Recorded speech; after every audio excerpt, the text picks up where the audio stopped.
Okay, so apparently it's okay to fucking patent game mechanics now. Apparently that's acceptable practice that major companies will do.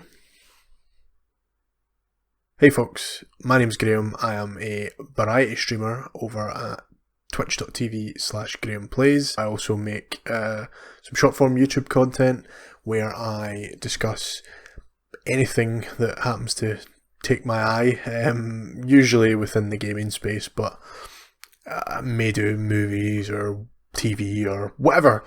Generally speaking, I try to make it something that catches my eye and I think that I can sort of offer a bit of value to the discussion about. So, that brings me on to what we're here to talk about today, which is, as you may have gathered from probably the title and the intro, really, Warner Brothers were successfully able to patent a game mechanic. This specific game mechanic is the Nemesis system, which is found in Shadow of Mordor and Shadow of War.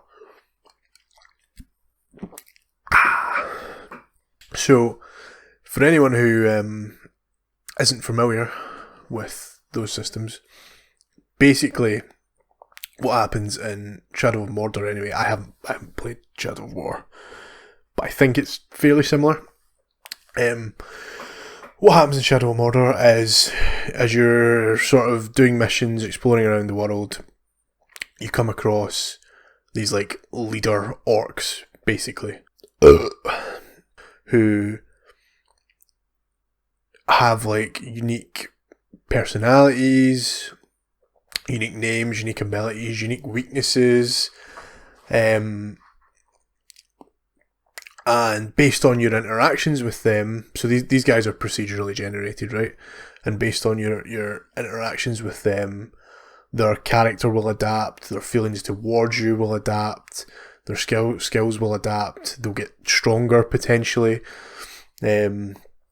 So like, if you run into one of them out in the open world and they beat you and kill you, they'll get stronger and move up the orc hierarchy. And then the next time that they see you, they will be like, "Oi, fucking Ranger, it's you again." I think they call you Ranger in the game, I can't remember. Your guy's basically a fucking Aragon clone. He's like fucking Poundland Aragon. So yeah, they'll be like, "Oh, I fucking beat you the last time. I'll fucking do it again." Whatever, right?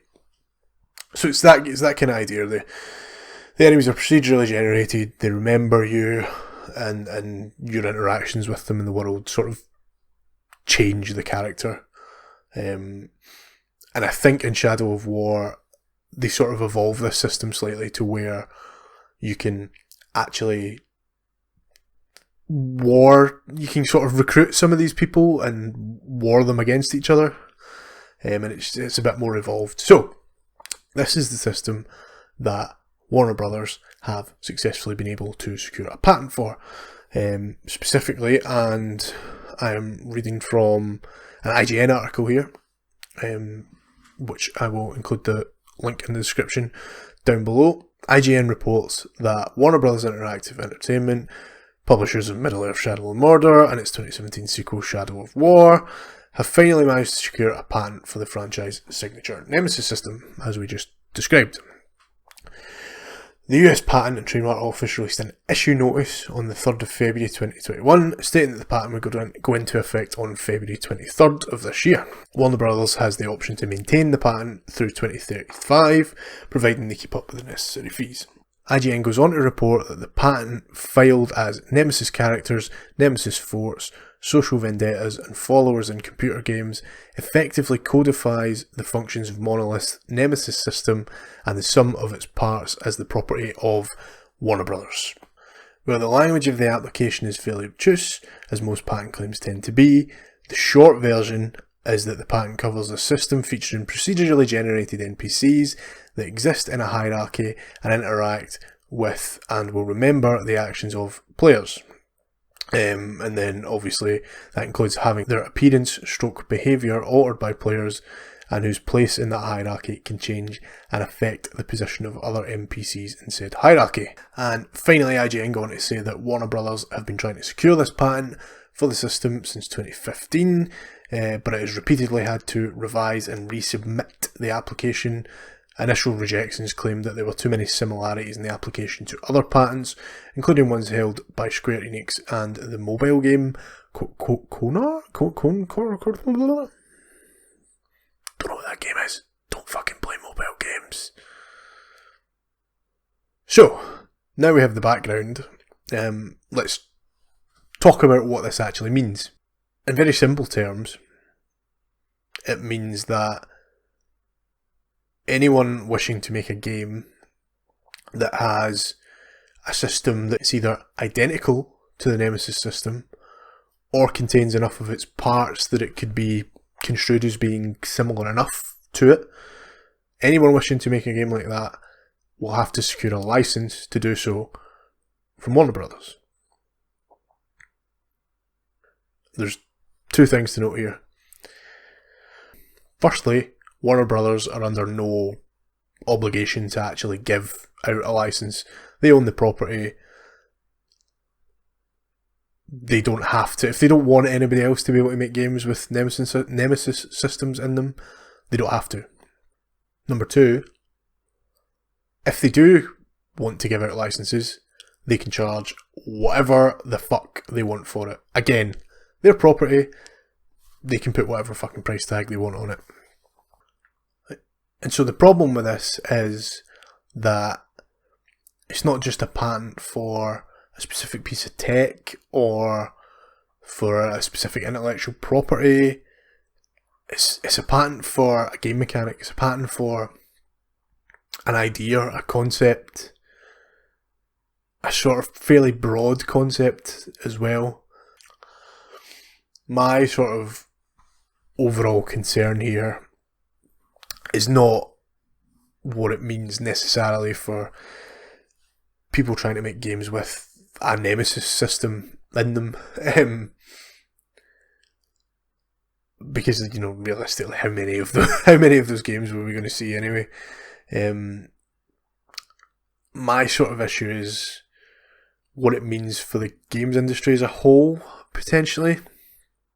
So, one thing is, the games industry generally, unlike some other industries, is really sort of known for being open and collaborative.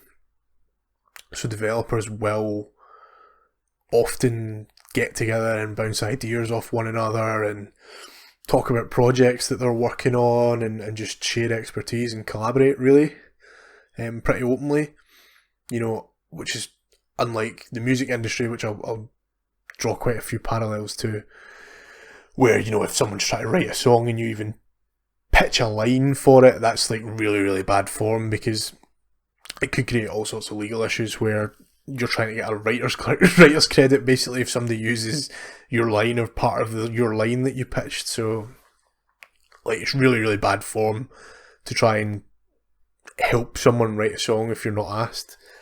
So it's totally different. I mean, in the games industry, you've even got GDC, which, under normal circumstances happens every year, where the purpose of it is literally so developers can get together and show off what they're working on. And yeah, there's all sorts of pitches and meetings and things that goes on off stage. And it gives the developers a chance to sort of catch up on what the latest with the industry is and as I say, share ideas and impressive new techniques and things. So the games industry is really unique in that way. So for a company, in this instance Warner Brothers, to go and try and patent a game mechanic, it's one thing trying to protect your intellectual property, right, and patenting your IP, that's fair dues, right? But to go and patent a game mechanic, it seems like very much against that industry sort of spirit of collaboration, and instead it's, I don't want to say greedy, right, because fucking every company's greedy to an extent. I'm fucking greedy to an extent, right? But it seems like they're trying to hoard this thing for themselves and not let anyone else get to it, which just very much seems against the spirit of the industry. And I think more than most industries, the game industry grows through iteration. Here's a good example, right? If you look at the old Tomb Raider games on PlayStation, and then you look at Uncharted very clearly drew from Tomb Raider, and Tomb Raider had drawn from the Indiana Jones films initially, and then Tomb Raider come back again on PlayStation 3? Must be PlayStation 3, right? Those new Tomb Raider games come back. So PlayStation comes back on... PlayStation comes back. Tomb Raider comes back on PlayStation 3. And it, this time, is very clearly taken from Uncharted. But then Uncharted 4 comes out, and it's clearly taken from Tomb Raider because it adds some of the sort of hub areas, things that you can explore, right? So that's one really good example of the games industry iterating and developers learning from each other and drawing from each other. But if the first fucking Tomb Raiders that came out had like somehow managed to patent doing Indiana Jones style like cave explorery games, you would never have got that iteration, and the whole process stalls at that point. If you think about it in sort of music terms, right? Artists obviously copyright their songs, and what that basically means is you're copyrighting a specific sequence of notes played in a specific way that is sort of close enough to your song. And as part of that, you're also copyrighting the lyrics to the song, just even the tune. So like, even if I was to, in the music, if we're talking about music industry, if I was to even just hum a sort of a Metallica song, say, right? If I was to hum a Metallica song right now, that's me in breach of their rights. Like, I would need to buy a license to hum a Metallica song on the internet, right? But that's fine, right? Because that is your song, it is your original property. We can more closely connect it to being something that the artist owns, right? What you can't do in the music industry is copyright entire scales, basically, right? Or entire musical styles. So like, I don't know, people might disagree with me on this, but the song "You Really Got Me" by the Kinks is kind of somewhat regarded as being the first ever heavy metal song, right? Imagine the Kinks had copywritten heavy metal back then, right? Or imagine someone had copywritten the C major scale and all the notes in it, and nobody else could use that. Music just would not have evolved in the same way that it has in the years that have passed, you know? Like, blues wouldn't have became rock and roll wouldn't have became metal, and metal wouldn't have became all the other lovely genres of music that I really enjoy right now. Or, you know, like, to use another example in the film industry, right? I don't know what the first film ever to use like actual proper CG is, right? But imagine the first person that ever used CG patented it, and nobody else could use it. Patented it not as in the technology used to create it, but as in the concept. Regardless of whether, even if they had licensed it, like they copyright CG and they license it for like a reasonable fee, it still wouldn't be as widely used as it has been, and without that iteration it wouldn't be as good. We wouldn't have progressed as far as we have now. So that's what concerns me most. Not what it means for the Nemesis system, but what it means for the industry in general. If this is a precedent, basically, and more people seek to kind of follow in Warner Brothers' footsteps and identify their own sort of mechanics that they want to patent. Think about EA in the sports games, right? Nobody else, I'm sorry, I don't count Pro Evolution Soccer, PES, Pro Evo, whatever you call it.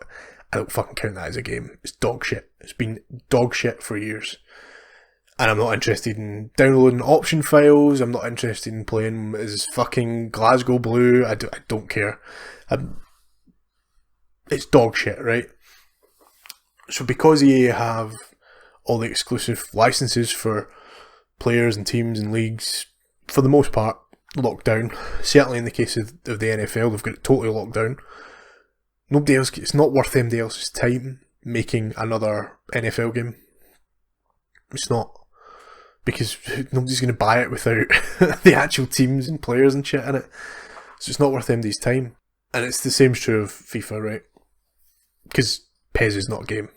Again, not a game. And a lot of people, as a result of this, a lot of people have complained in recent years that EA sports games have started to stagnate. And why is that?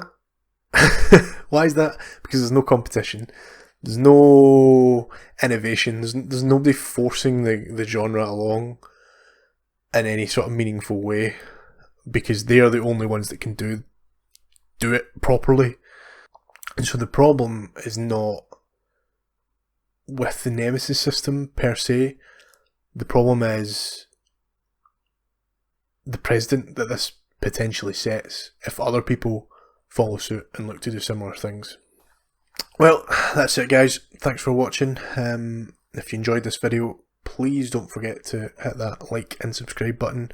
If you have any questions, comments, other topics, suggestions for topics you'd like to see me do, like to see me discuss at some point, you can either leave a comment below or you'll catch me over at twitch.tv/GrahamPlays every Monday, Wednesday and Friday.